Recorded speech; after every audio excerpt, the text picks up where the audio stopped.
अपने YouTube channel complex classes में आप सभी लोगों का स्वागत है। तो इस वीडियो में हम लोग जो है मैराथन के द्वारा राजन सीरीज का जो हिंदी का सब्जेक्ट होता है उसमें संपूर्ण बहुविकल्पीय प्रश्नों को करने वाले हैं। और इसका फ्री नोट्स और पीडीएफ प्राप्त करना चाहें तो आप लोग जो है टेलीग्राम चैनल पर जुड़ सकते हैं। वहाँ पे जो है फ्री नोट्स और पीडीएफ प्राप्त हो जाएगा। और ये क्लास जो है डीएलएड फर्स्ट सेमेस्टर वालों के लिए है, ठीक है, 2024-25 में जो एग्जाम देने वाले हैं। तो आप लोग जो है मैराथन का मजा लीजिए और लास्ट तक वीडियो को देखिएगा। पीडीएफ आपको टेलीग्राम पर प्राप्त हो जाएगा। तो चलिए देखते हैं इसमें क्वेश्चन क्या क्या है। आप लोग लास्ट तक बने रहिए और जो लोग चैनल को सब्सक्राइब नहीं किए हैं सब्सक्राइब कर सकते हैं। क्या कह रहा है कि मूल स्वर हैं, इनमें से मूल स्वर कौन सा है, ठीक है। बड़ा, बड़ी, बड़ाऊ, आ, ई, ऊ, री, कौन सा मूल स्वर है। तो सबसे पहले हम देखते हैं कि स्वरों का विभाजन किस प्रकार से किया गया है। तो स्वरों का वर्गीकरण यहाँ पे आप देख सकते हैं। स्वरों का वर्गीकरण जो है किस प्रकार से यहाँ पर किया गया है ये आप देख सकते हैं, बिल्कुल ठीक है। अगर पूछ ले उत्पत्ति, व्युत्पत्ति, रचना या बनावट के आधार पर स्वरों के कितने प्रकार होते हैं, तो यहाँ पे जो है 3 प्रकार होते हैं। अब अलग अलग जो है इनको विभाजित किया गया है। जैसे फर्स्ट नंबर है मूल स्वर, दीर्घ स्वर या संयुक्त स्वर। उसके बाद में इसमें देखिए मूल स्वरों में कितनी संख्या होती है। मूल स्वर में जो है 4 संख्या होती है। उसके बाद में संख्या नहीं अक्षर होती है। उसके बाद में दीर्घ स्वर में यहाँ पे 3 होते हैं और जो है संयुक्त स्वर में 4 होते हैं। अब इसमें देखते हैं कि मूल स्वर को और किन अन्य नामों से जाना जाता है। इसी को जो है लघु स्वर कहते हैं और आधार स्वर इसी को भी कहते हैं। और इसमें ये चारों अक्षर हैं वो कौन कौन से आते हैं, ये छोटा, छोटी, छोटा ऊ और री आते हैं, ठीक है। छोटा आ, छोटी ई, छोटा ऊ और री आते हैं। तो अब हम लोग जो है अपने क्वेश्चन पे चलते हैं। यहाँ पे क्या दिया है कि मूल स्वर हैं, तो मूल स्वर में छोटा आ, छोटी ई, छोटा ऊ और री होते हैं, ठीक है। तो यहाँ पे इस प्रकार से ये आपका ऑप्शन जो सही हुआ यहाँ पे बा सही हुआ। अब दूसरा नंबर क्या पूछ रहा है कि किन वर्णों को अर्धस्वर कहा जाता है। यहाँ पे ऑप्शन दिया है, चारों ऑप्शन आप देख सकते हैं। तो इसमें जो कहा जाता है अर्धवर, अर्धस्वर, इसे जो है या औवा को अर्धस्वर कहा जाता है। निम्न अक्षर में महाप्राण है, ठीक है। अब इसमें किस प्रकार से क्वेश्चन, जब महाप्राण से बना है तो जो है अल्प प्राण से भी बन सकता है, अल्प प्राण, ठीक है। और सघोष, सघोष और अघोष, इतने ये 4 प्रकार के महाप्राण, अल्प प्राण, सघोष, अघोष से क्वेश्चन बन सकते हैं। तो सबसे पहले हम लोग देखते हैं कि जो है ये क्या होता है, ठीक है। तो यहाँ पे देख सकते हैं अल्प प्राण, महाप्राण। यहाँ पे आप देख सकते हैं अल्प प्राण में क्या होता है। जैसे इस प्रकार से लिखा जाता है का, खा, गा, घा, अंगा, ठीक है। उसके बाद में होता है च, छा, जा, झा, रा। तो इसमें क्या होता है, इसको 1 से डिनोट करते हैं, 2, 3, 4, 5, ठीक है। इस प्रकार से और रहता है, ज्ञातक रहता है। तो इसमें अल्प प्राण जो होगा ये फर्स्ट होगा और थर्ड होगा और 5 होगा। तो इसमें ये 1 होगा, 3 होगा और 5 होगा, ठीक है। ये इतने जितनी संख्याएं होंगी ये यहाँ पे देख सकते हैं। तीसरा नंबर, अक्षर और 5वां नंबर, ये सभी जो है अल्प प्राण होंगे। अब यहाँ पे देख सकते हैं कौन कौन से हैं, का, गा, अंगा, ठीक है। इस प्रकार से यहाँ पे, और उसके बाद में या, रा, लावा, ये भी जो है अल्प प्राण के अंतर्गत आता है। और इसमें जो स्वरों की संख्या होती है 11 स्वर, ये भी अल्प प्राण में आता है। अब इसको याद करना है बस, इस इतना ही ट्रिक इसमें देख सकते हैं कि ये जो होता है का, खा, गा, घा, अंगा, इसमें फर्स्ट, थर्ड और फिफ्थ ये अल्प प्राण होता है। अब उसके बाद में महाप्राण को देखें तो महाप्राण में जो होता है ये जो बचा हुआ है सेकंड और फोर्थ बचा हुआ है। तो सेकंड और फोर्थ होता है, जैसे खा होता है, छा, यहाँ पे देख सकते हैं। और उसके बाद में ये बड़ा सा, ठीक है, ये जितने सा होते हैं ये भी महाप्राण में होते हैं। तो इसको याद करना पड़ेगा। और हा जो होता है ये महाप्राण और यहाँ पे सघोष, हा दोनों में होता है। अगर अघोष की बात करें तो अघोष में देखिए, अघोष में 1 2 होगा, जैसे यहाँ पे हो गया 1 2 3 4 5 होगा, ठीक है। अब इसमें देखिए ये हो गया 1 3 5, ये किस में गया, ये इतना जो गया ये अल्प प्राण में गया, अल्प प्राण। और उसके बाद में दूसरे की बात करें और चौथे की बात करें तो ये किस में जाएगा, महाप्राण। इसको जो है आपको याद करना पड़ेगा, ठीक है, इतना ध्यान रखना पड़ेगा हमेशा। और इसके अलावा अगर बात करें यहाँ पे देख सकते हैं अघोष और सघोष में 1 हो गया, 2 हो गया, 3 हो गया, 4 हो गया, 5। इसमें सिंपल है कि 1 और 2, 1 और 2 ये अघोष हो गया, ये अघोष हो गया। और उसके बाद में 3 4 और 5 जो होता है इसी को घोष कहते हैं या इसी को सघोष कहते हैं, ठीक है। इतना आपको ध्यान रखना पड़ेगा। अब इसमें देखिए ये सा जितने होते हैं यहाँ पे देख सकते हैं ये अघोष में आ गया, इस प्रकार से उल्टा कर सकते हैं यहाँ पे, और ये यहाँ कर सकते हैं क्योंकि यहाँ पे या रावा या रा लावा है, या रा लावा है। और उसके बाद में 11 स्वर यहाँ है तो 11 स्वर यहाँ है, आप देख सकते हैं, ठीक है। और यहाँ पे जो ये करास में देख सकते हैं यहाँ सा है। अब इतना तो आप ध्यान रख सकते हैं कि जो है ये फर्स्ट नंबर और सेकंड नंबर पे जो अक्षर होंगे वो अघोष में होगा और ये सघोष में होगा, ठीक है।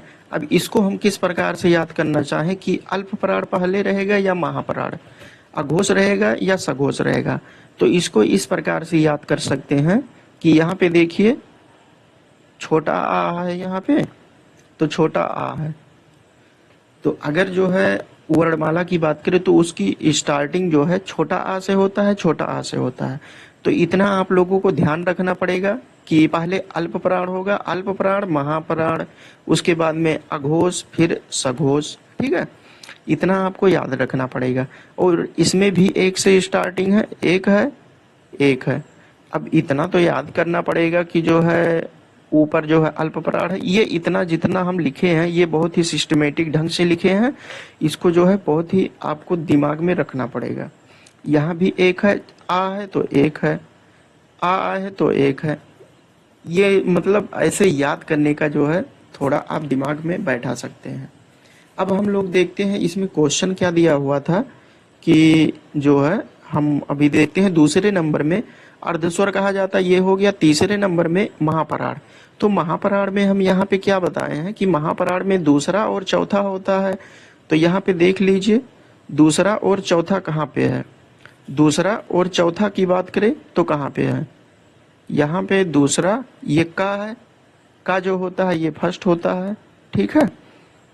या अलावा ये इसमें होता है, अघोष में होता है या अल्प प्राण में होता है, ये भी नहीं होगा। और चा ये फर्स्ट में होता है, ये भी नहीं होगा। और उसके बाद में हा, अब देख लीजिए ये महाप्राण में हा कहाँ पर है, ये महाप्राण में यहाँ पे देख सकते हैं हा है, ठीक है। तो इस प्रकार से ये आपका ऑप्शन जो हुआ यहाँ पे ये सही हुआ। अब इसके आगे देखते हैं हम लोग चौथा नंबर। चौथे नंबर में क्या दिया हुआ है कि निम्न में से कौन सा शुद्ध शब्द है। तो यहाँ पे वानर हो गया, पट हो गया, क्षेत्र हो गया, मिष्ठान हो गया। तो यहाँ पे वानर जो होता है ये शुद्ध शब्द होता है। उसके बाद में जंगम का विलोम शब्द क्या होता है, 5 नंबर की अगर बात करें तो जंगम का जो विलोम शब्द होता है ये पुष्ट हो गया, अस्थावर हो गया, स्थिर हो गया या पूर्ण हो गया। तो जंगम का अस्थावर होता है, ठीक है। अब 6 नंबर की अगर हम बात करें, 6 नंबर में दिया हुआ है दा और या से मिलकर संयुक्त वर्ड कौन से बनते हैं। संयुक्त वर्ड जो है जो 2 अक्षरों से मिलकर बनते हैं। अब यहाँ पे दा और या से मिलकर कौन से संयुक्त वर्ड बनते हैं। तो यहाँ पे घा हो गया, ध्या हो गया, दया हो गया, इनमें से कोई नहीं। तो यहाँ पे ये जो होता है दया, ये होता है दा और या से बनकर बनता है, दा और प्लस या से बनता है। उसके बाद में वर्णमाला का आशय क्या होता है, शब्द के समूह से, वर्णों के संकलन से, वर्णों के व्यवस्थित समूह से या शब्द रचना से।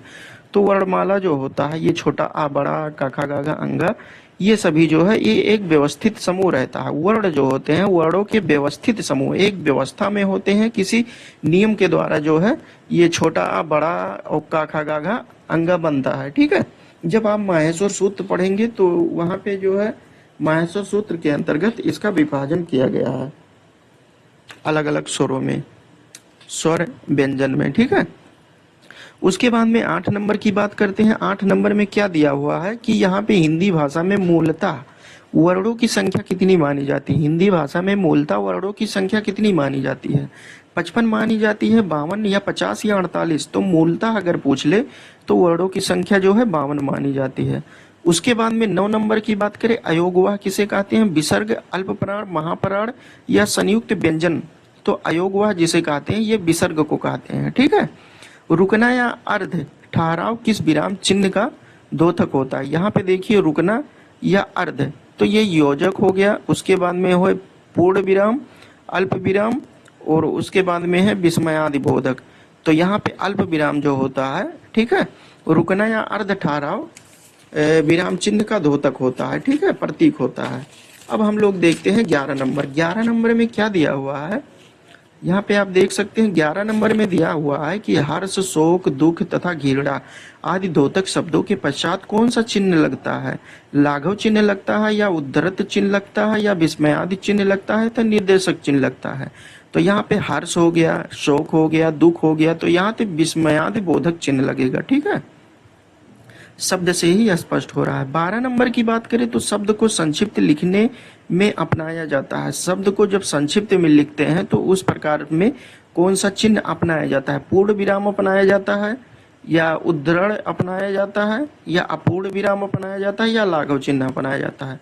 तो इसमें जो संक्षिप्त है ये लाघव चिन्ह अपनाया जाता है। ठीक है, अब जहाँ पे आप लोगों को विस्तार में समझाने, जहाँ पे नहीं समझ में आता है, कुछ जो है कठिन रहता है, उसको हम जो है विस्तार से बताते हैं, विस्तार के साथ साथ पूरा राजन सीरीज बिल्कुल कराते हैं। ठीक है, तो ये सभी विराम चिन्ह है, इसको जब टॉपिक वाइज कराएंगे तब ये आप लोगों को समझ में आएगा, इसमें कुछ समझाने वाली बात नहीं है। ठीक है, अब हम लोग देखते हैं 13 नंबर। और इसके अलावा और सभी सीरीज की बात करें, अगर आप लोग देखना चाहें तो जो है चैनल पर विजिट करके देख सकते हैं। उसके बाद में 13 नंबर की बात करते हैं।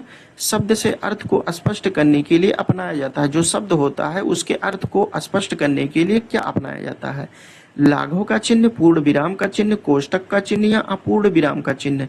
तो इसमें जो है जो अपनाया जाता है ये कोष्टक का चिन्ह अपनाया जाता है शब्द के अर्थ को। जैसे कोष्टक कहीं ऐसे लिख देते हैं तो शब्द के अर्थ को स्पष्ट करने के लिए, कोई शब्द लिखा हुआ है, जब उसके अर्थ को स्पष्ट करना होता है तो ऐसे कोष्टक में उसका अर्थ लिख देते हैं। प्रश्न सूचक विराम चिन्ह क्या है, तो यहाँ पे जो ऑप्शन दिया है इसमें प्रश्न सूचक जो है आप लोग जानते होंगे। ठीक है, जैसे राम क्या खाता है, राम कहाँ जाता है, तो ये सभी जो है प्रश्नवाचक जो है वाक्य हो जाते हैं। 15 नंबर की बात करते हैं। 15 नंबर में जो दिया हुआ है, निम्न में से कौन सी ध्वनि अंतस्थ नहीं है। अंतस्थ ध्वनि क्या होती है, यार अलावा। ठीक है, तो इसमें 15 नंबर में कौन सा सही होगा, ये बा, यार अलावा। अंतस्थ ध्वनि में या, रा, ला, औवा।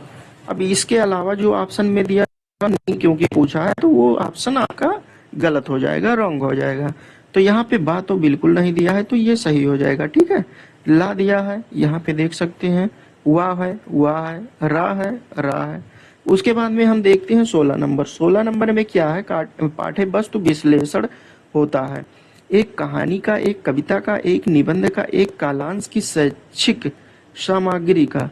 तो यहाँ पे जो ऑप्शन सही है, एक कालांश की शैक्षिक सामग्री, ये ऑप्शन 16 नंबर ये आपका सही हो गया। उसके बाद में 17 नंबर की बात करें तो आनंद का विलोम होगा। आनंद, आनंद मतलब खुशहाली। विष होगा, विषाद होगा या अवन होगा या अर्पण होगा। तो आनंद का विलोम जो होगा ये विषाद होगा। ठीक है, विरोध शब्द का विलोम होगा। विरोध यहाँ सहमत है, सहायता है, समर्थन है और उसके बाद में अनुरोध है। ठीक है, तो विरोध का जो होता है ये समर्थन होता है, किसी काम का विरोध करना, और अगर उसका उल्टा विलोम देखें तो जो है उसी काम को समर्थन करना। एक तरफ कोई विरोध कर रहा है तो एक तरफ हम समर्थन कर रहे हैं, तो विरोध का समर्थन हो जाएगा। उसके बाद में 19 नंबर देखते हैं। बड़सा, पेटफरुआ सा इसे कहते हैं। छोटा सा व्यंजन कहलाते हैं। कौन से? ऊष्मा कहलाते हैं या अर्थ कहलाते हैं या संयुक्त कहलाते हैं या द्विगुण कहलाते हैं। तो इसको जो है ऊष्म व्यंजन कहते हैं। इसको जब बोलते हैं तो आपके जो है माउथ मुंह जो है ऊष्मा निकलती है। जैसे बोलिए सा सा सा, हाथ करके आगे ऐसे रखेंगे और बोलेंगे तो ऊष्मा निकलेगी आपके मुंह से, ठीक है। उसके बाद में 20 नंबर की बात करते हैं। 20 नंबर में क्या दिया हुआ है? अहि शब्द का अर्थ होता है। अहि मीन्स क्या होता है? सर्प होता है, शार्दुल होता है, निरिप होता है या भौरा होता है। तो अहि मीन्स जो होता है ये सर्प होता है, ठीक है। उसके बाद में अस्थावर का विलोम देखते हैं। अस्थावर का सचल है, चेतन है, चंचल है, जंगम है। तो अस्थावर का जो विलोम होगा ये होता है। इसके आगे हम लोग देखते हैं 22 नंबर। 22 नंबर में क्या दिया हुआ है कि इसको जो है शुद्ध शब्द को इसमें चुनना है। कुमुदनी, कुमुदिनी, कुमुदनी, कुमुदिनी।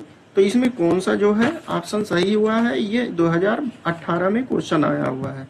तो यहाँ पे कुमुदिनी इसको इस प्रकार से लिखा जाता है। तो यहाँ पे इसका शुद्ध जो है शब्द ये यहाँ पे कुमुदिनी सही है।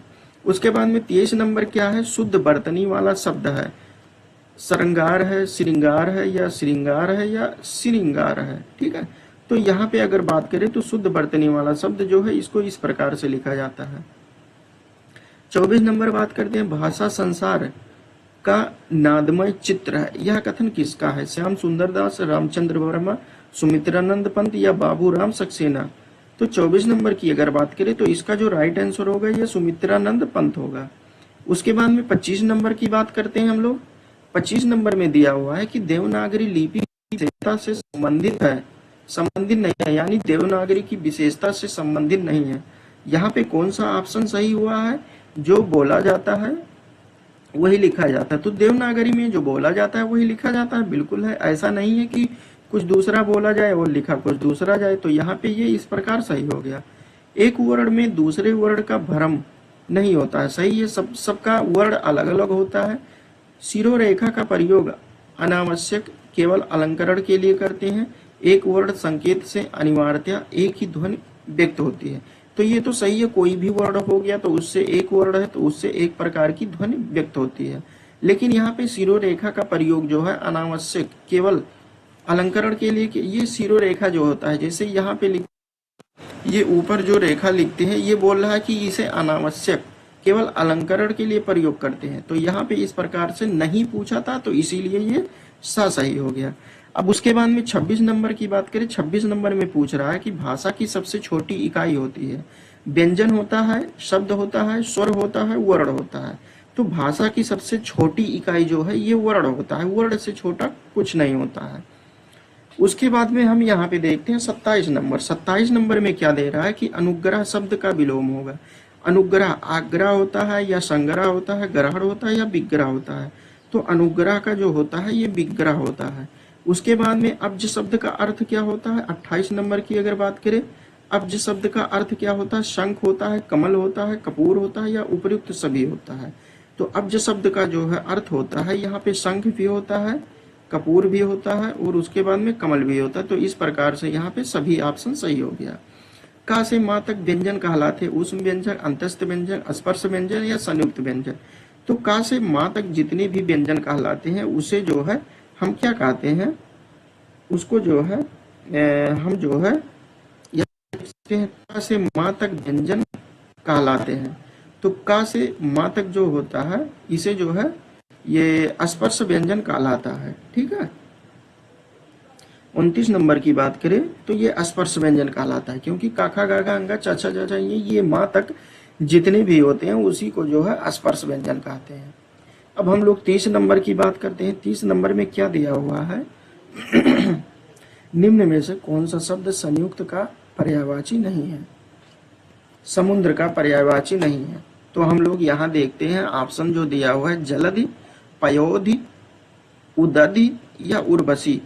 तो इसमें जो ऑप्शन सही होगा ये उर्वशी जो होता है ये जल का, समुद्र का पर्यायवाची नहीं होता। अब यहाँ पे जल है, जहाँ पे धा मीन्स होता है धारण करना, यानी जल को धारण करना, तो वही समुद्र का पर्यायवाची होगा। धा देख सकते हैं ये सम्य है, तो इसीलिए ये समुद्र का पर्यायवाची ये उर्वशी जो होगा ये नहीं होगा। उसके बाद में 31 नंबर की बात अगर करते हैं तो यहाँ पे दिया हुआ है कि निम्न में से कौन सा शब्द हिमालय का पर्यायवाची नहीं है, यानी हिमालय का पर्यायवाची नहीं है। तो इसका जो है ऑप्शन देख सकते हैं, गिरिराज हो गया, उसके बाद में गिरिजेश हो गया, हिमाद्री हो गया, नगराज हो गया। तो इसमें जो राइट आंसर होगा ये नहीं है। तो नहीं की अगर बात करें तो गिरिजेश जो होता है ये हिमालय का पर्यायवाची नहीं होता है। गिरिराज भी होता है, हिमाद्री भी होता है और नगराज भी होता है। 32 नंबर की बात करते हैं तो 32 नंबर में यहाँ पे क्या पूछ रहा है, सब में जो है नहीं नहीं पूछ रहा है। जितने भी पर्यायवाची हमको बताना है सब में भी नहीं नहीं पूछ रहा है। तो इस प्रकार से आप लोग एग्जाम में ध्यान दीजिएगा कि पूछ रहा है या नहीं कह रहा है, ठीक है।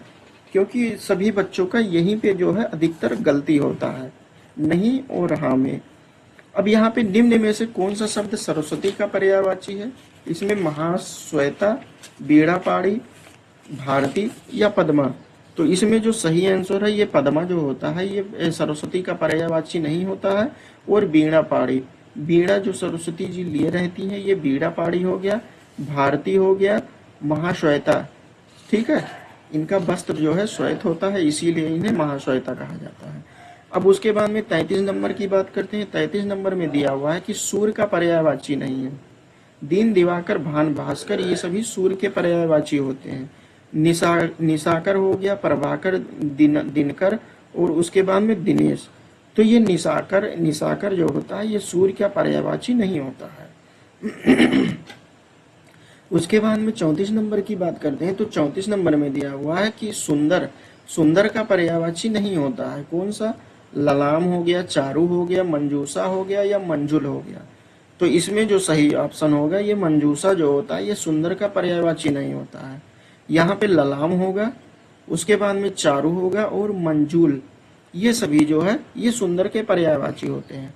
अब 35 नंबर की बात करते हैं। ये उज्जवल जो है ये उज्जवल शब्द ये शुद्धिकरण करने के लिए आता है का समानार्थी, इसके समान कौन सा अर्थ देता है? धवल हो गया, स्वच्छ हो गया, कुंठा हो गया या पवित्र हो गया। तो इसका जो राइट आंसर होगा ये धवल जो होता है ये उज्जवल का समानार्थी नहीं होता है। 36 नंबर की बात करते हैं तो ऊर्जा का समानार्थी है। ऊर्जा जो होता है ऊर्जा का कौन सा समानार्थी, इसके पहले हम लोग पर्यायवाची देखे, अब हम लोग देखते हैं समानार्थी जो बुक में दिया हुआ है, ठीक है। तीक्ष्ण हो गया, उष्णता हो गया, उसके बाद में तीव्रता हो गया और ओज हो गया। तो यहाँ पे ओज जो होता है ओज जो ये ऊर्जा का पर्यायवाची नहीं होता, समानार्थी नहीं होता है, ठीक है। 37 नंबर की अगर बात करते हैं, 37 नंबर में दिया हुआ है कि गृह कार्य में प्रसन्न करवाए जाते हैं। जो गृह कार्य में प्रसन्न करवाए जाते हैं किस प्रकार से प्रसन्न करवाए जाते हैं और किस दृष्टि से कराए जाते हैं? अवबोध की दृष्टि से, या याद हो जाए, ज्ञान की दृष्टि, ज्ञान की प्राप्ति हो जाए, या दोनों, या इनमें से कोई नहीं। तो इसकी अगर बात करें तो यहाँ पे ये जो होता है अवबोध की दृष्टि से और ज्ञान की दृष्टि से, ये दोनों की दृष्टि से जो गृहकार प्रसन्न बच्चों को दिए जाते हैं। तो इस प्रकार से यहाँ पे आंसर हो गया। उसके बाद में 38 नंबर की बात करते हैं तो वाचन शिक्षण की विधि है। वाचन शिक्षण की कौन सी विधि है, ठीक है। तो यहाँ पे संप्रेषण विधि हो गया, अनुकरण विधि हो गया, आ दोनों, इनमें से कोई नहीं। तो इसका जो राइट आंसर होगा ये वाचन मतलब जो बोलते हैं संप्रेषण और अनुकरण करके, ये दोनों सही होता है, ठीक है। तो यहाँ पे ये सी सही हो गया। उसके बाद में 39 नंबर की बात करते हैं। 39 नंबर में दिया है कि मौन वाचन शिक्षण का उद्देश्य, जो शांत होकर जो है शिक्षण का उद्देश्य क्या होता है इसको बताना है। यहाँ पे है मनन शक्ति का विकास होता है इसके द्वारा, तार्किक योग्यता का विकास होता है, या आबा दोनों होता है, या इनमें से कोई नहीं होता है। तो यहाँ पे मौन वाचन शिक्षण का जो उद्देश्य होता है ये मनन शक्ति का विकास होता है और तार्किक योग्यता का ज्ञान होता है। ये दोनों जो है आ और बा दोनों होता है। 40 नंबर की बात करें तो लेखन शिक्षण की प्रमुख विधि है। लेखन शिक्षण की कौन सी विधि है? बोलने का कौशल, लिखने का कौशल, या पढ़ने का कौशल, या इन उपयुक्त सभी। तो यहाँ पे जो होता है लिखने का कौशल जो होता है ये लेखन शक्ति, ये बोलना शिक्षण है, ये पढ़ना शिक्षण है, लेकिन लेखन शिक्षण पूछ रहा है कि प्रमुख विधि, तो लिखने का कौशल जो होता है वो जो है प्रमुख विधि होती है। वाचन शिक्षण का उद्देश्य है, वाचन शिक्षण का यहाँ पे उद्देश्य क्या होता है? बोलने के कौशल में, या पढ़ने के कौशल में, या दोनों, या इनमें से कोई नहीं। तो वाचन शिक्षण का उद्देश्य जो होता है ये बोलने के लिए, वाचन जब हम करते हैं तो बोलने के लिए भी करते हैं और जब पढ़ते हैं तब भी करते हैं, ठीक है। तो ये यहाँ पे दोनों ऑप्शन जो है राइट हो जाएगा। तो इस प्रकार ये सी नंबर सही हो जाएगा। उसके बाद में 42 नंबर की अगर बात करते हैं तो या रा ला वा व्यंजन कहलाते हैं। ऊष्म व्यंजन, अंतस्थ व्यंजन, संयुक्त व्यंजन और द्विगुण व्यंजन। तो या रा ला वा जो कहलाते हैं, इसे जो हम कहते हैं ये अंतस्थ व्यंजन होता है। ठीक है, तो यहाँ पे इस प्रकार ये सही हो गया। अगर ऊष्म व्यंजन की हम बात करें तो ऊष्म व्यंजन में जो आता है बड़ा सा, छोटा सा और हा। ठीक है, इतना जो है ऊष्म व्यंजन में आता है। और छात्र ज्ञा, इतना जो है ये होगा, इतना जो है ये संयुक्त व्यंजन में आता है। उसके बाद में द्विगुण व्यंजन में यहाँ पे जो है इसके आगे हम लोग देखते हैं 43 नंबर। 43 नंबर में क्या दिया हुआ है कि द्विज शब्द का अर्थ होता है। द्विज शब्द का क्या अर्थ होता है? ठीक है, यहाँ पे ब्राह्मण है, दांत है, पक्षी है या इनमें से सभी। तो द्विज का जो अर्थ होता है, सबसे पहले इसका हम अर्थ देखते हैं। द्विज मतलब होता है जिसका दो बार जन्म हुआ हो, जिसका दोबारा जन्म हुआ हो, जिसका दोबारा जन्म हुआ हो। ठीक है, तो द्विज शब्द का अर्थ क्या होगा? जैसे ब्राह्मण, ब्राह्मण का भी एक बार जनेऊ जब धारण करते हैं तो उस समय जो है एक बार जन्म होता है, उसके बाद में जो है गर्भ से जन्म होता है, उसके बाद जो है जब जनेऊ धारण करते हैं तो इस प्रकार दो बार जन्म हुआ। और पक्षी देखे, पक्षी तो जब अंडा होता है तो एक बार जन्म होता है, जब अंडा फूटता है तो वहां पे तो दो बार जन्म होता है। ठीक है, और यहाँ पे दांत हो गया। दांत एक बार दूध का दांत रहता है, उसके बाद में टूटता है, दोबारा दांत आता है, तो इसका भी जो है दो बार अर्थ होगा। ठीक है, तो इनमें से सभी ये जो होगा ये सही हो जाएगा।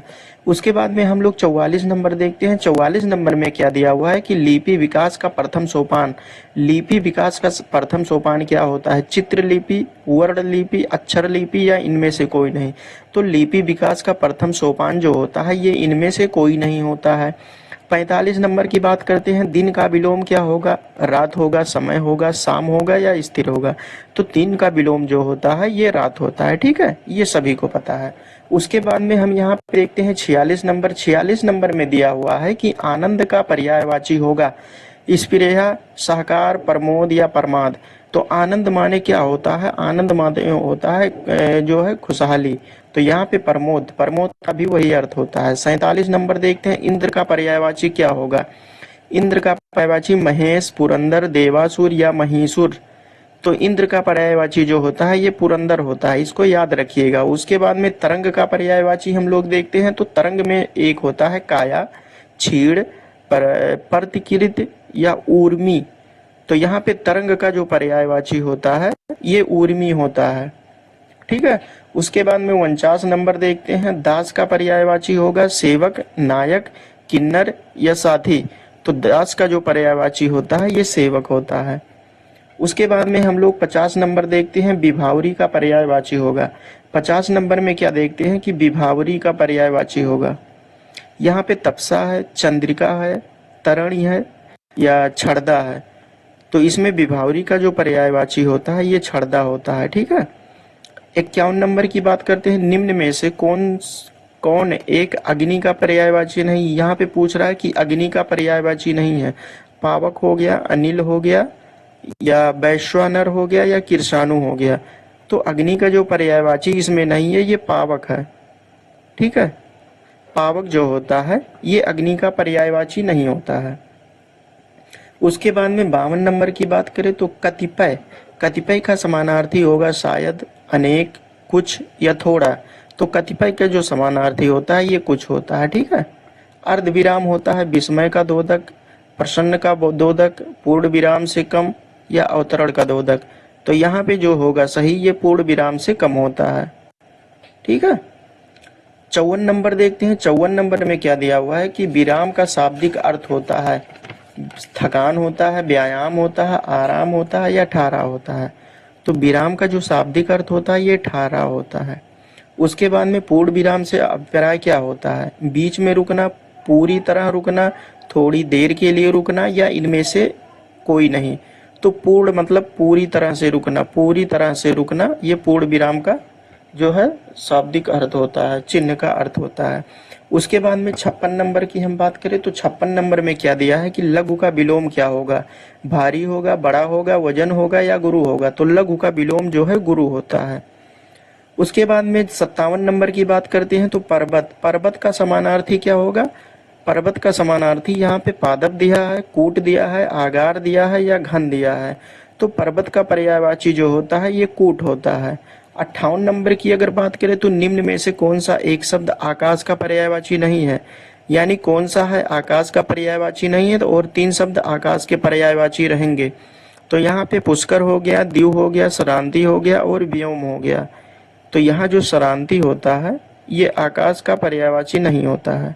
उसके बाद में 59 नंबर की बात करें, नूतन का विलोम शब्द होगा नूतन का पुराना, नवीन, पुरातन या प्राचीन। तो नूतन का जो होता है विलोम शब्द ये जो है पुरातन होता है, नूतन का पुरातन। 60 नंबर देखते हैं। 60 नंबर में दिया हुआ है कि यह वर्ण है उच्छिप्त व्यंजक, अंतस्थ व्यंजक, संयुक्त व्यंजक या ऊष्म व्यंजक। तो यहाँ पे या, रा, ला, वा, इसी वीडियो में यह फर्स्ट या सेकंड क्वेश्चन था, इसको अभी हम बताए हैं। ठीक है, तो इसमें जो होगा ये अंतस्थ व्यंजन होता है। उसके बाद में 61 नंबर की बात करते हैं तो भाषा शिक्षण के अंतर्गत सुलेख से तात्पर्य है सुंदर लिखना, लेखन, शीघ्र लेखन, देखकर लिखना या सुलेख शब्द लिखना। तो यहाँ पे भाषा शिक्षण के अंतर्गत जो सुलेख का तात्पर्य होता है सुलेख, सुलेख, सु मतलब सुंदर, लेख मतलब लिखना, ये सुंदर लेख होगा। 62 नंबर की बात करते हैं, अंतस्थ व्यंजन की संख्या कितनी होती है। अंतस्थ व्यंजन जो है या, रा, ला, वा, इसको जो है अंतस्थ व्यंजन कहते हैं। यहाँ पे संख्या कितनी है, ये 4 है, तो यहाँ पे 4 हो जाएगा। उसके बाद में स्पर्श व्यंजनों की संख्या है, स्पर्श व्यंजनों की संख्या कितनी है, 24 है, 25 है, 33 है या 51 है। तो स्पर्श व्यंजनों की संख्या जो है ये 1 से लेकर 5 तक होता है। उसके बाद में इधर भी 1 2 3 4 5, तो पचोम 5 गुणे 5 पचोम 25 हो जाता है। ठीक है, स्पर्श व्यंजन होता है वही। 63 नंबर हो गया। उसके बाद में हम लोग जो है 63 के बाद यहाँ पे देखते हैं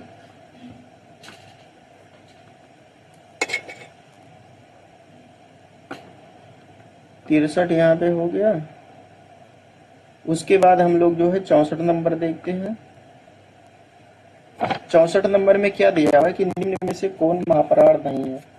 ठीक है, निम्न में से कौन महापराध नहीं है। तो इसको हम जो है कल के वीडियो में बताए थे कि महापराध क्या होता है और अल्पपराध क्या होता है। देखिए कितना जानना है। महापराध हो गया, महापराध, अल्पपराध, उसके बाद में अघोष, उसके बाद में सघोष। ठीक है, तो इतना आपको पता होना चाहिए किसमें कौन सा वर्ण आता है। तो यहाँ पे देखिए का किसके अंतर्गत आएगा, का जो है अल्पपराध के अंतर्गत आएगा। यहाँ पे देख सकते हैं ये अल्पपराध के अंतर्गत आएगा। अब अल्पपराध में कौन कौन आता है, 1 3 और 5 आता है। ठीक है, तो जैसे 1 हो गया, 1 नंबर पे अगर स्पर्श व्यंजन की बात करें तो जहाँ पे का होगा, का ये फर्स्ट नंबर पे होगा। ठीक है, तो इस प्रकार से का जो होगा ये क्या होगा, अल्पपराध होगा, अल्पपराध, अल्पपराध हुआ। उसके बाद में पा, पा क्या होगा, पा की अगर बात करें तो पा जो हो अल्पपराध में होगा क्योंकि ये भी फर्स्ट पे आएगा। ठीक है, ये क्या होगा, अल्पपराध, अल्पपराध। उसके बाद में ठा की बात करते हैं, ठा जो आता है ये महापराध में आता है। इस ये 2 और 4 में आता है। ठीक है, 2 4 और प्लस महापराध, ये महापराध में आएगा। उसके बाद में ये 2 या 4 पे रहेगी। टा ठा, ठा जो है दूसरे स्थान पे आता है तो इसीलिए यहाँ पे ठा क्या हो गया, महापराध हो गया। उसके बाद में फा, फा भी महापराध होगा। फा में जैसे 2 और 4, पा फा, पा उसके बाद में फा, पा उसके बाद में फा आता है। ठीक है, तो यहाँ पे जो हुआ ये फा जो है सेकंड पे आया, तो इसीलिए ये भी जो है महाप्राण हो गया।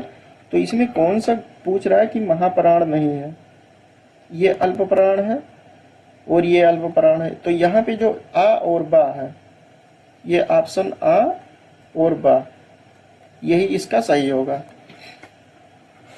अब इसके बाद में हम 65 नंबर बात करते हैं। 65 नंबर में क्या दिया हुआ है कि किस शब्द का विलोम होगा, दृढ़ होगा, कठोर होगा, स्थूल होगा या मजबूत होगा। तो किरिस का जो विलोम होता है ये स्थूल होता है। उसके बाद में 66 नंबर की बात करते हैं, इनमें से भाषाई कौशल नहीं है। कौन सा भाषाई कौशल, लेखन, पाठन, वाचन या गद्य। तो गद्य जो होता है ये भाषाई कौशल नहीं होता है।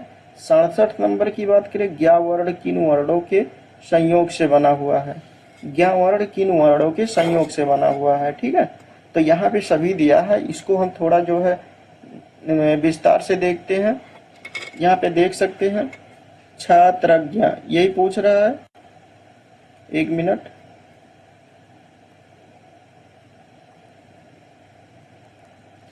यहाँ आप लोग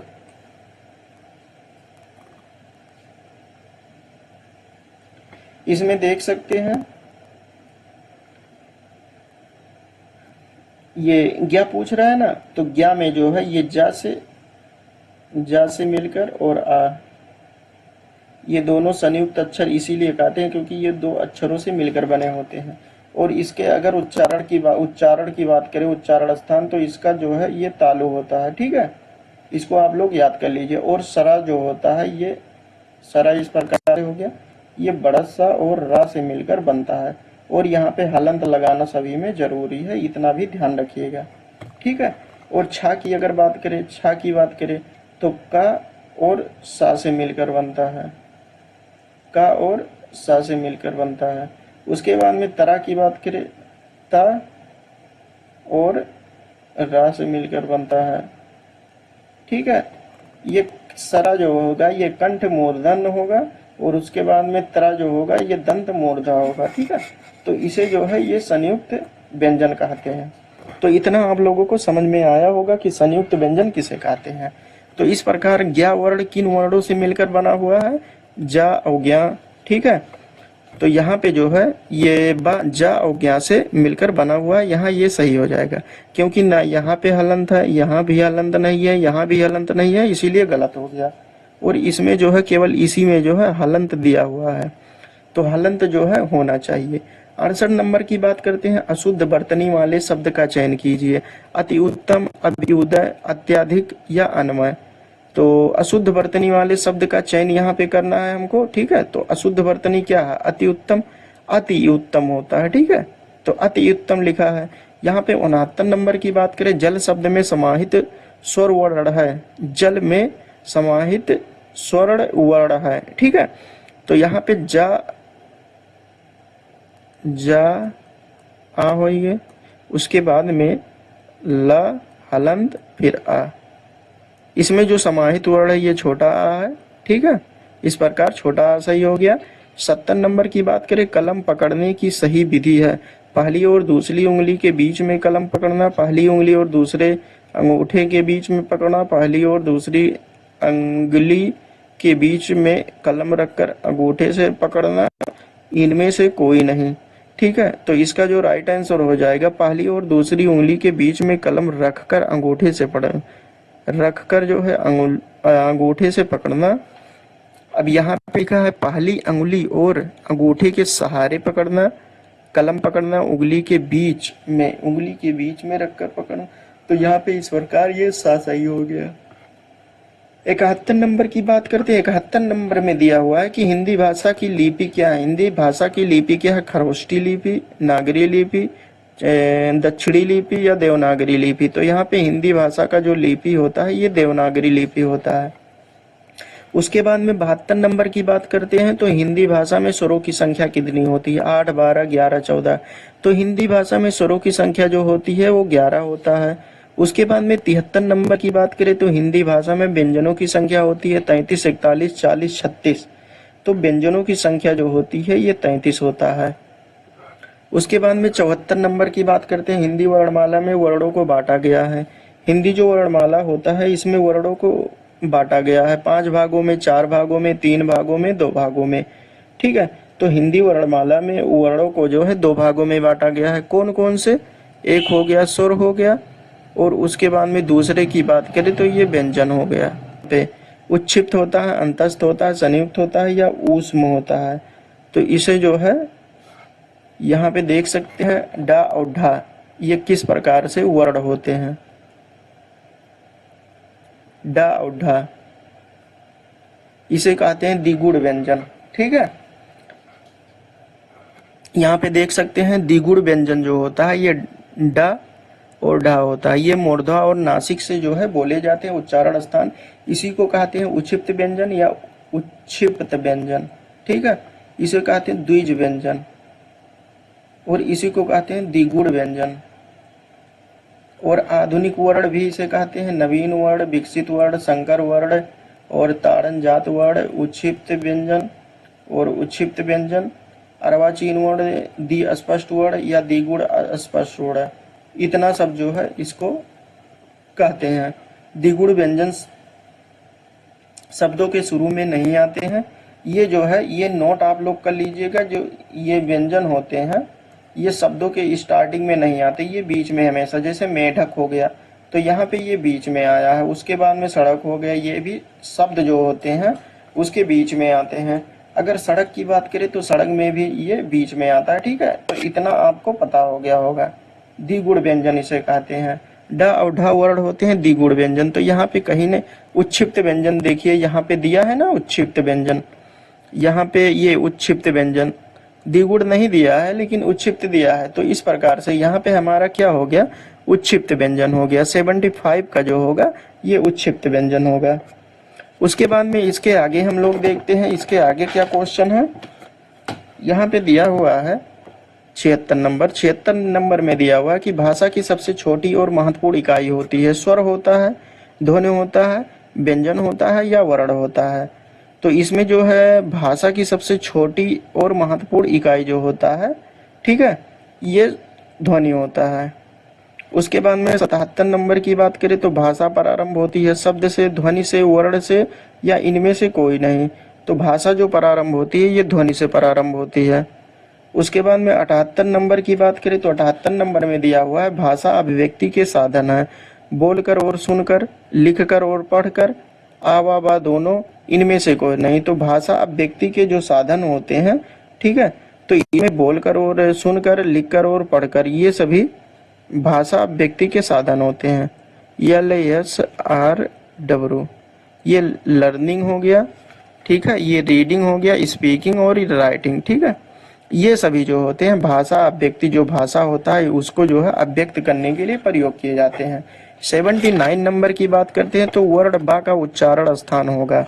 वर्ण बा की अगर बात करें तो इसका उच्चारण स्थान क्या होगा, ठीक है, दंत होगा, तालव्य होगा, ओष्ठ होगा या कंठ होगा। तो वह जो बा जो होता है ये तालव्य होता है, इसका उच्चारण स्थान। अब इसको अगर हम लोग देखना चाहें, 1 मिनट, उच्चारण स्थान सबका अगर हम लोग देखना चाहें तो यहाँ पे आप देख सकते हैं, जैसे 1 मिनट थोड़ा ये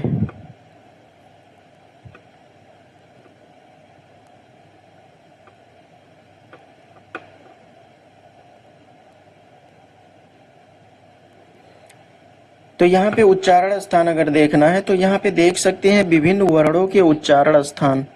तो विभिन्न वर्णों के उच्चारण स्थान जो दिए हुए हैं, इसको जो है हम टेलीग्राम पे जो है इसका PDF जो है सेंड कर देंगे, अगर ये स्पष्ट रूप से आप लोगों को नहीं दिख रहा है। तो यहाँ कुछ जो है ट्रिक यहाँ पे बनाया गया है दोहा की तरह। जैसे हो गया अकुह विसर्जनिया नाम कंठा। अकुह आ मतलब होगा छोटा आ और बड़ा आ हो गया। उसके बाद में कु मतलब हो गया का वर्ग, जितने का वर्ग होते हैं काखा गाघा अंगा, ठीक है। उसके बाद में हा हो गया और विसर्ग, विसर्ग को और यहाँ पे हा हो गया। तो इसको लेकर जो है इसी को जो है हा जो होता है इसे शुद्ध काकल्य ध्वनि भी कहते हैं। तो इसी प्रकार अकु विसर्जनीय नाम कंठा यहाँ तक तो रहेगा। उसके बाद में जिसका उच्चारण स्थान होगा उसे लास्ट में रहेगा। जैसे कंठा हो गया, यहाँ पे तालु हो गया, ये मूर्धा हो गया, दंत हो गया, ये लास्ट में हमेशा रहता है। ओष्ठ या उपोष्ठ हो गया, उसके बाद में दंतोष्ठ हो गया, कंठ तालु हो गया, और कंठोष्ठ हो गया, कंठ तालव्य हो गया। ठीक है, तो यहाँ पे इस प्रकार से लास्ट में देख सकते हैं जो उच्चारण स्थान रहेगा। जैसे इचु यसा नाम तालु, तो छोटी ई से छोटी ई हो गया। उसके बाद में चा वर्ग छोटी ई बड़ी हो गया, जैसे री का छोटा री बड़ा री। ठीक है, तो उसी पर का इचु छु, कुचु टू तु पु, ये होता है कुचु टू तु पु, कुचु टू तु पु, यही होता है ना। मतलब होता है का वर्ग, चा मतलब चू मतलब चा वर्ग, तो वही होता है लितु लसा नाम दंता, ये दंत का हो गया, ये टा वर्ग हो गया। ठीक है, यहाँ दिया हुआ है। तो इस पर यसा नाम तालु, या और सा, या यहाँ है और सा यहाँ है, और तालु जो हो गया ये लास्ट में रहता है। उपु उपध्या निया नाम ओष्टा। ठीक है, ये छोटा हो बड़ा हो पा वर्ग, उपस्मानी उपध्यमानी, ये होता। ठीक है, इसे ओष्ट कहते हैं। तो इस प्रकार से आप वकार दंतोष्टा हो गया, एतेदो कंठ तालु हो गया, ये केटी हो गया या केवो हो गया, उदयतो कंठोष्ट हो गया। ठीक है, तो इस प्रकार से आप लोग उच्चारण स्थान जो है याद कर सकते हैं। इसको जो है आपको रटना पड़ेगा। इसमें कुछ आप लोग ना हम कर सकते हैं ना आप कर सकते हैं, सीधे इसको जो है दिमाग में बैठाइए या इसको रट डालिए। ये जितना ये पीडीएफ जो है हम टेलीग्राम चैनल पे जो है शेयर कर देंगे, वहां पे आप लोग इसको जो है ये रट डालिए बिल्कुल, तभी उच्चारण स्थान याद होगा। ठीक है, किसका पूछ सकता है ये कोई गारंटी नहीं है। तो उसके बाद में अगला क्वेश्चन हम लोग देखते हैं 80 नंबर। 80 नंबर में क्या दिया हुआ है कि यहाँ पे दिया हुआ है कि निम्न में से कौन सा अंतस्थ व्यंजन वर्ण नहीं है। अंतस्थ व्यंजन वर्ण नहीं है। ठीक है, तो यहाँ पे ये अंतस्थ व्यंजन क्या होता है, या रा ला वा। अब इसके अलावा देख लो, अगर इतना ना मिले तो उसको पीट के जो है यहाँ से भगा दो। अब यहाँ पे या हो गया, या भी है, रा हो गया, उसके बाद में ला हो गया, वा नहीं है, तो इस प्रकार से यहाँ पे आपका मा सही हो जाएगा। 80 का जो है ये ऑप्शन नंबर डी सही हो जाएगा। हम लोग देख चुके थे, तो इस वीडियो में हम लोग जो है 81 नंबर से देखने वाले हैं। ठीक है, तो 81 नंबर क्या यहाँ पे कह रहा है कि वर्णमाला में किसे स्पर्श संघर्षी भी कहते हैं। तो सबसे पहले देखते हैं कि जो है स्पर्श संघर्षी किसे कहते हैं। ठीक है, तो यहाँ पे आप देख सकते हैं स्पर्श संघर्षी के बारे में। जैसा कि यहाँ पे देख रहे हैं चा वर्ण जो होता है ये स्पर्श संघर्षी होता है। ठीक है, ये 4 वर्ण स्पर्श संघर्षी होता है। कौन कौन सा, चा छा जा झा, इतना जो है ये स्पर्श संघर्षी होता है। ठीक है, उसके बाद में काखा गाघा अंगा, यहाँ पे जो है कंठ या कोमल स्पर्शी से कहते हैं। तो यहाँ पे सभी पे के जो ये मूर्धन्य जो होता टाठा डाढ़ा, ये मूर्धन्य होता है। इसी को जो है वीर वर्ण कहते हैं, कठोर वर्ण कहते हैं, डिंगल वर्ण कहते हैं, ओढ़ वर्ण कहते हैं, राजस्थानी वर्ण कहते हैं। ठीक है, तो इसमें ये 5 प्रकार हो गया, 5 वर्ण हो गए। उसके बाद में पाफा बाबा दंत नासिक, ये ताथा दादा ना को कहते हैं। तो इस प्रकार से एग्जाम में क्या पूछा कि स्पर्श संघर्षी क्या होता है, लेकिन आपको क्या करना है, यहाँ पे मूर्धन्य, दंत नासिक और ओठ नासिक, यहाँ पे सब जो है आप लोगों को याद होना चाहिए। और इसी को जो है शिशु वर्ण कहते हैं, आदि वर्ण कहते हैं और प्रारंभिक वर्ण कहते हैं। ठीक है, तो इतना जो है यहाँ पे एक क्वेश्चन से हम लोग कितना क्वेश्चन, 5 क्वेश्चन कर चुके हैं। तो चलिए इसके आगे देखते हैं हम लोग क्वेश्चन क्या दिया हुआ है। यहाँ पे 82 नंबर, यहाँ पे क्या हुआ, इसका राइट आंसर जो होगा ये चा वर्ण हो जाएगा। उसके बाद में 82 नंबर की अगर बात करते हैं तो निम्न में से किस शब्द में शुद्ध मात्रा प्रयुक्त हुई है। रेणु, रेणु, रेणु, रेणु। तो यहाँ पे जो जिसमें शुद्ध मात्रा प्रयुक्त हुई है ये है रेणु। ठीक है, 83 नंबर देखते हैं, निम्न में से कौन सा युग्म कंठ तालव्य है। कंठ तालव्य है। ठीक है, तो इसका जो है आप लोग ट्रिक देख सकते हैं। यहाँ पे जैसे ये हो गया, यहाँ पे अगर देखना चाहें जैसे कंठ तालुब, एक होता है केटी, एक होता है केटी, और के मीन्स कंठ होता है, यहाँ भी कंठ होता है, लेकिन टी मीन्स तालव्य होता है, वो मीन्स ओट्स होता है। तो वो यहाँ पे वो जो है उच्चारण निकल रहा है ना, तो के वो ओ मतलब यहाँ पे हो जाएगा वो और ओ, इतना ये दो वर्ण हो जाएगा स्वर। उसके बाद में केटी में ए होगा और ए होगा। तो इतना आप लोग केटी के वो याद कर सकते हैं। अब किस कैसे जो है याद होगा, यहाँ पे देखिए के वो आता है ना, यहाँ पे क्या कहता है वो, तो इस प्रकार से ओ औ होगा। और केटी जब एक याद हो गया, केटी के वो याद करना है। जब यहाँ पे आपको एक याद हो गया, दूसरे को याद करने की जरूरत नहीं है, क्योंकि यहाँ पे ए अय होगा। अब यहाँ पे कंठ तालब्य केटी के टी कंठ तालब्य है ना, तो यहाँ पे ए अय होगा, ए अय। इस प्रकार से 83 का आ सही हो गया। उसके बाद में 84 नंबर देखते हैं। 84 में कहाँ दिया है कि ये औ का उच्चारण स्थान होगा। अब यहाँ पे हम क्या बताएं, के वो मीन्स ओ और औ आता है, तो यहाँ पे क्या दिया हुआ है, औ का उच्चारण स्थान होगा, के वो कंठ ओष्ठ। 84 का आ सही हो गया। इसी प्रकार से आगे देखते हैं 85 नंबर में क्या दिया हुआ है कि निम्न में से कौन अस्पर्श संघर्षी है। जो अस्पर्श संघर्षी जो अभी शुरू में वीडियो में स्टार्टिंग में बताया है, क्वेश्चन नंबर 81 में शायद था, तो वहां पे जो च वर्ण होता है, च वर्ग होता है अस्पर्श का, तो उसे जो है अस्पर्श संघर्षी कहते हैं। उसके बाद में 86 नंबर में क्या है, वा का उच्चारण स्थान होगा दंतोष्ठ, ओष्ठ, दंत या तालब्य। तो इसका उच्चारण स्थान होता है दंतोष्ठ। इसका जो उस ट्रिक बताए थे ये होगा वकार दंतोष्ठा। ठीक है, तो यहाँ पे हुआ हो गया, तो हुआ यहाँ हो गया, और दंतोष्ठा यहाँ हो गया, दंतोष्ठा यहाँ हो गया। इस प्रकार से ये ऑप्शन सही हो गया। वो जो याद करने का एक तरीका होता है, ठीक है। 87 नंबर में क्या दिया हुआ है कि फा का उच्चारण स्थान क्या होगा। फा का जो उच्चारण स्थान होता है, इसको किस प्रकार से याद करते हैं, उपोष्ठा, उपोष्ठा। ठीक है, उपो पा पा, इसमें क्या क्या आता है, छोटा ऊ बड़ा ऊ, उसके बाद में पा फा, तो यहाँ पे फा क्या हो गया, उपोष्ठा, उपोष्ठा। ओष्ठा है, यहाँ पे ओष्ठ है, तो इस प्रकार से ये सही हो गया। उसके बाद में 88 नंबर की अगर बात करते हैं, निम्न में से कौन ऊष्म में व्यंजन नहीं है। तो ऊष्म व्यंजन में क्या क्या आता है, बड़ा सा, छोटा सा, इसे कहते हैं पेट फरौआ और रहा। तो उस व्यंजन में इतने 4 वर्ण जो है आते हैं। अब इसमें कौन सा नहीं है, यहाँ भी सा भी है, ये भी है, ये भी है, लेकिन यहाँ पे रा जो होता है ये नहीं के हिसाब से, क्वेश्चन के हिसाब से, क्वेश्चन के अकॉर्डिंग ये द आपका राइट आंसर हो जाएगा। ठीक है, 89 नंबर देखते हैं। 89 नंबर में क्या दिया हुआ है कि निम्न में से कौन सा सही है। इसमें बताना है कौन सा सही है। ठीक है, डा ढा को वर्णमाला में स्थान प्राप्त है, पालत होता, तीसरा वर्ड महाप्राण होता है, चा छा जा झा स्पर्श संघर्षी होता है। तो इसको जो है 81 नंबर क्वेश्चन में बताया है कि चा छा जा झा क्या होता है, स्पर्श संघर्षी होता है। इसी प्रकार से ये क्वेश्चन सही हो गया। और यार अलावा जो होता है ये अंतस्थ होता है, ये उष्म नहीं होता है, ये अंतस्थ अंतस्थ होता है। अगर उष्म की बात करें तो बड़ा सा, छोटा सा, पेटफड़ुआ सा और रहा, इतने ये 4 वर्ण जो होते हैं ये उष्म व्यंजन होते हैं। ठीक है, 90 नंबर की बात करते हैं। 90 नंबर में क्या कह रहा है कि कौन सा शब्द जो है यहाँ पे सही है।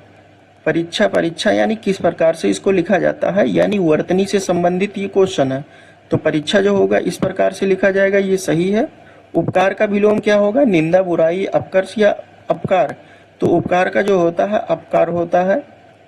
उसके बाद में 92 नंबर की बात करते हैं। ऐश्वर्य का विलोम होता है वैभव, अनेश्वर, दरिद्रता, विलासिता। तो ऐश्वर का अनेश्वर होता है। इसका जो है हम लोग विलोम, पर्यायवाची, तत्सम, तद्भव, इन सभी का जो है सीट आपको प्रोवाइड कर देंगे टेलीग्राम चैनल पे, वहां से डाउनलोड करके आप पढ़ सकते हैं। और बिल्कुल उसके बाद जो है कुछ याद करने की आपको जरूरत नहीं है, क्योंकि सीट उसी के अकॉर्डिंग बनाया गया है जो एग्जाम में आए। ठीक है, क्वेश्चन उतना ही रखा जाता है जितना एग्जाम में आए, एक्स्ट्रा पढ़ने की कोई जरूरत नहीं है। उसके बाद में 93 नंबर देखते हैं। ओजस्वी का विलोम होता है। ओजस्वी का विलोम निस्तेज होगा, कायर होगा, आलसी होगा या भीरू होगा? तो ओजस्वी का होगा निस्तेज। ठीक है। हिंदी वर्णमाला में वर्णों की संख्या होती है 53, 52, 51, 50। तो हिंदी वर्णमाला में जो वर्णों की संख्या होती है ये 52 होती है। उसके बाद में हम लोग देखते हैं 95 नंबर। 95 नंबर में क्या दिया हुआ है कि संयुक्त व्यंजनों की संख्या होती है। जो संयुक्त व्यंजन होते हैं उनकी संख्या कितनी होती है? ये होता है 6, तरह, ज्ञ और एक होता है शरा। ये चारों जो होते हैं ये संयुक्त व्यंजन होते हैं। तो संयुक्त व्यंजनों की संख्या इस प्रकार से 4 हुई। हंस पद का चिन्ह होता है, हंस पद का चिन्ह यहाँ पे इस प्रकार से लगता है, ये हंस पद का चिन्ह होता है। ठीक है। अर्ध संवृत क्या होता है? अर्ध संवृत स्वर क्या होते हैं? ठीक है। तो सबसे पहले हम लोग देखते हैं कि अर्ध संवृत क्या होते हैं। ठीक है। तो यहाँ पे देख सकते हैं मुखाकृति, मुखाकृत के आधार पर या जीवा के उठने के आधार पर। ठीक है। ये जो स्वरों का वर्गीकरण किया गया, यहाँ पे संवृत हो गया, अर्ध संवृत, विपरीत, अर्ध विपरीत।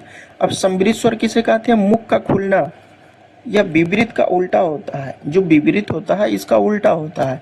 लेकिन अर्ध संवृत में ये क्वेश्चन जो है ये आपके सीरीज में पूछा गया है, यही क्वेश्चन, इसी को हमको एक्सप्लेन करना है। ठीक है। ये एग्जाम की पॉसिबिलिटी के हिसाब से ये आ सकता है। अब इसमें अर्ध संवृत होता, अर्ध मीन्स आधा, मुख का आधा खुला होना। ठीक है। अब वह स्वर जिनके उच्चारण में मुख आधा बंद हो उन्हें अर्ध संवृत कहा जाता है, जैसे ए हो गया और औ हो गया। ठीक है। तो इतना जो है आपको याद रहना चाहिए। और विपरीत में मुख का फैलना, विवर गुफा का मुख। ठीक है।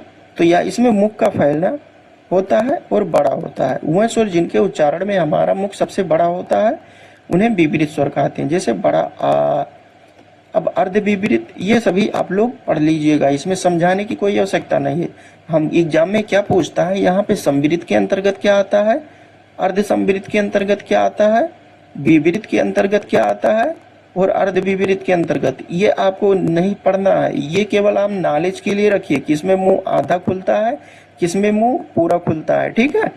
तो ये जानकारी के लिए है। मेन पॉइंट यहाँ पे एग्जाम में ये पूछा जाता है, कौन सा किसके वर्ण के अंतर्गत ये जो स्वर दिए हैं किसके किसमें कौन आता है। ठीक है।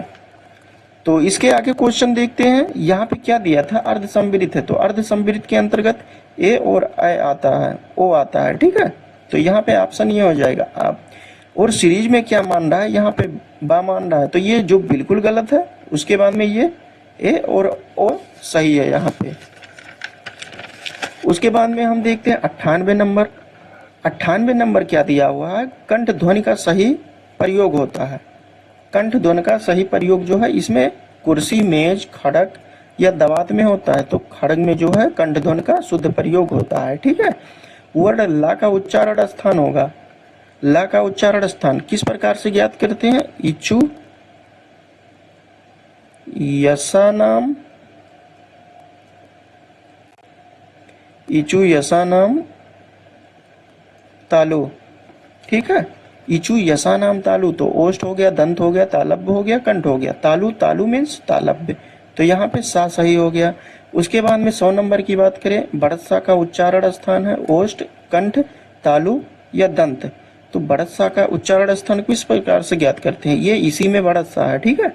इचु यसानाम तालु, तो यहाँ भी तालु होगा।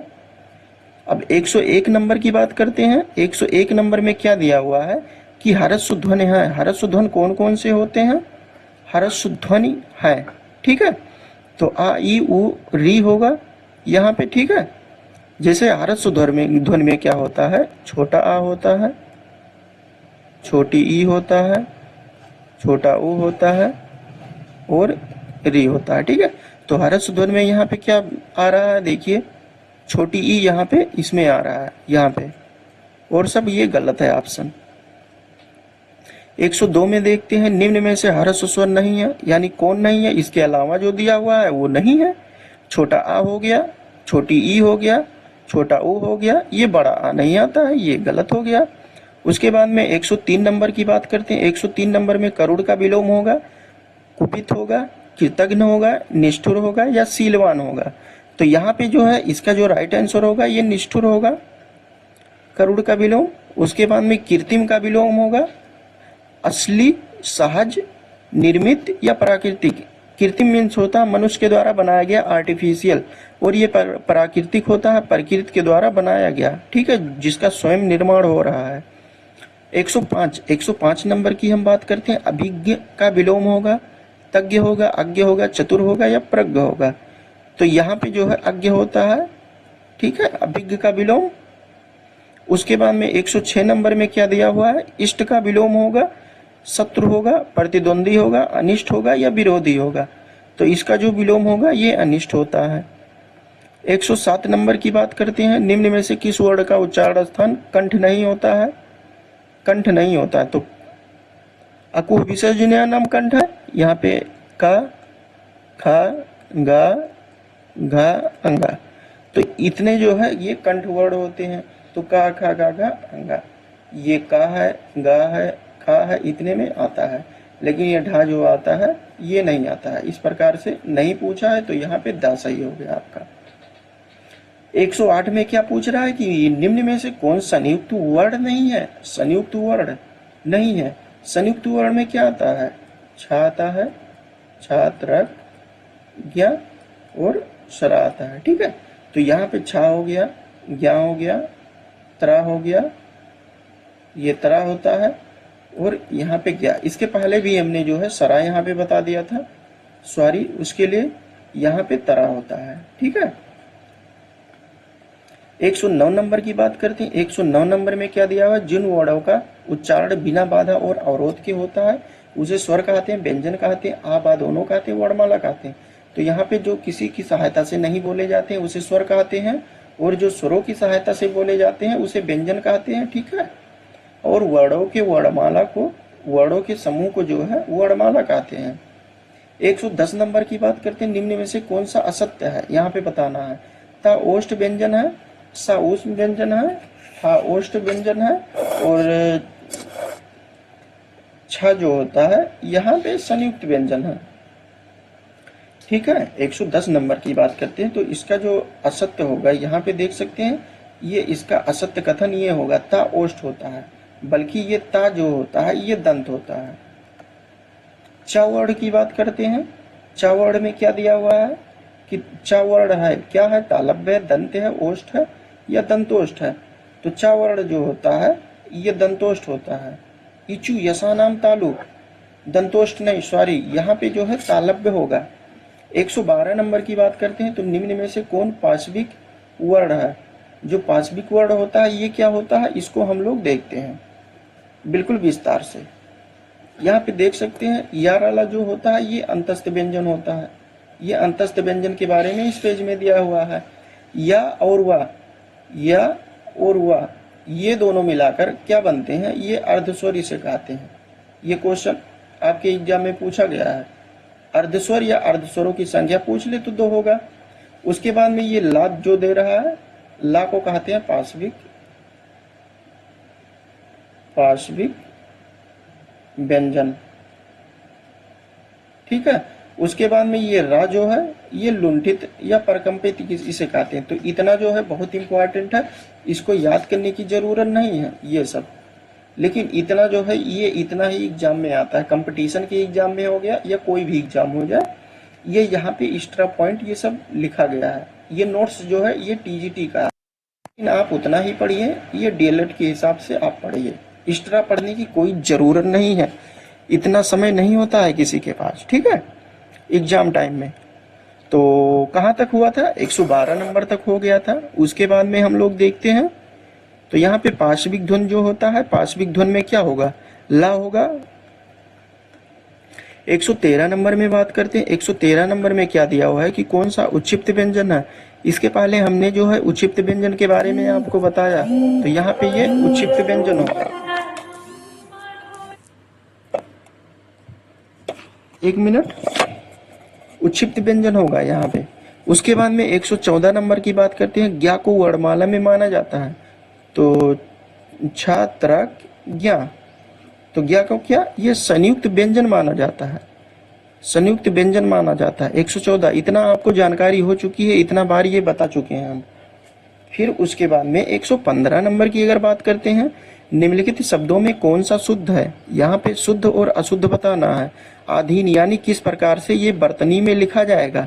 तो इसका जो राइट आंसर होता है ये यहाँ पे अधीन होता है। अधीन नहीं होता ना अधीन होता है, ये अधीन होता है। ठीक है।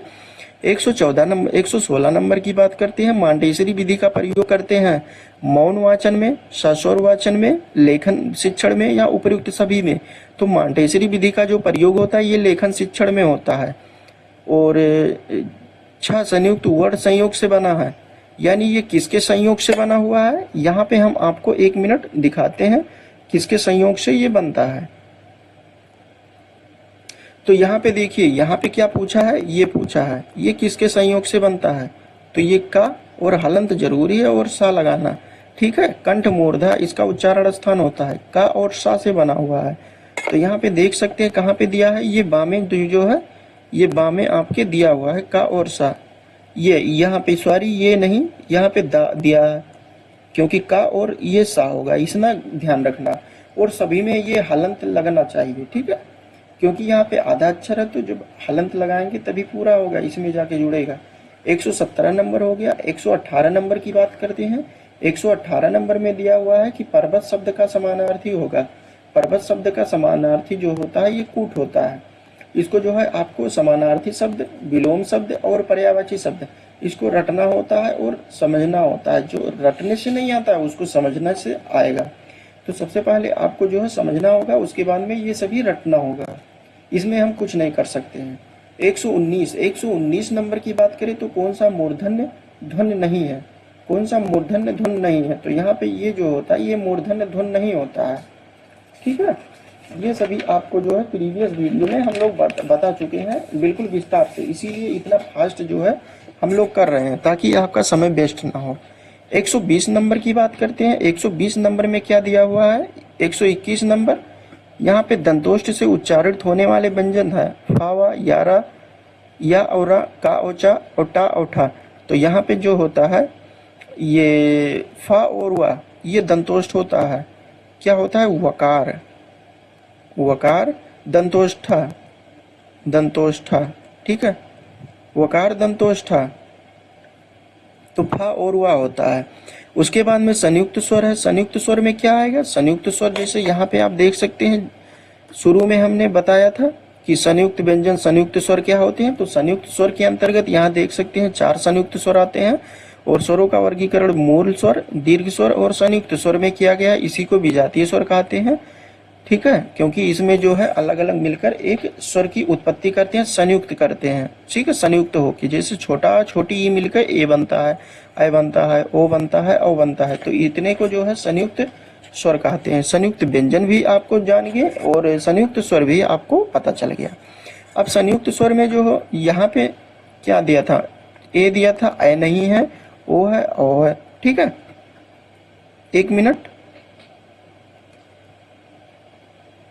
तो यहाँ पे इस प्रकार से बा हो गया।